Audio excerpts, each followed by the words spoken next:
तो राहुल गांधी को जब भी सुनता हूं संसद के अंदर या संसद के बाहर, तो मुझे कई प्रकार के एंटीना को खोलना पड़ता है उनकी बात को समझने के लिए। आज उन्होंने कहा मैंने एटम बम फोड़ा है, अब मैं हाइड्रोजन बम फोड़ूंगा। अभी तक तो दुनिया में हाइड्रोजन बम नहीं फटा है, तो राहुल गांधी फोड़ने की बात कर रहे हैं। अगर चुनाव के गणना को लेकर उनका कर्नाटक का एटम बम था तो फुस हो गया, वो दिवाली का एक छोटा पटाखा भी नहीं निकला।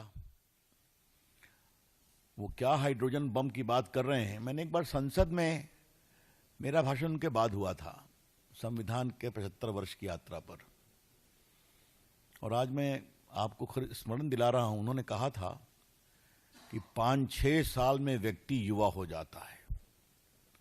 दूसरी बात कही, तपस्या करने से गर्मी होती है। मामला का संविधान का था तो थोड़ा मैंने बड़ी तैयारी की थी, लेकिन जब मेरा नंबर आया हमने कहा माननीय अध्यक्ष जी, आज तो ज्ञान का जो प्रवाह मैं विपक्ष के नेता का देख रहा था तो मुझे लगा कि मुझे दोबारा पढ़ाई करनी पड़ेगी। यहीं से शुरू करता हूं कि एटम बम और हाइड्रोजन बम का चुनाव से क्या संबंध है, इसके बारे में मुझे कुछ जानकारी प्राप्त करनी पड़ेगी। राहुल गांधी जी, क्या हो गया है, इतना अपने को आप हल्का क्यों बना रहे हैं?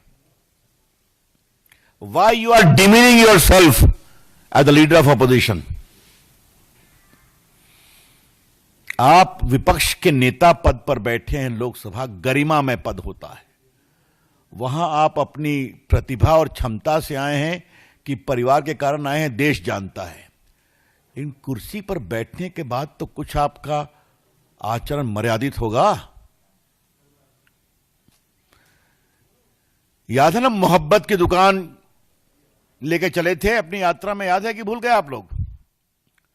उस मोहब्बत की दुकान में कितना नफरत परोसा, ये भी आप जानते हैं।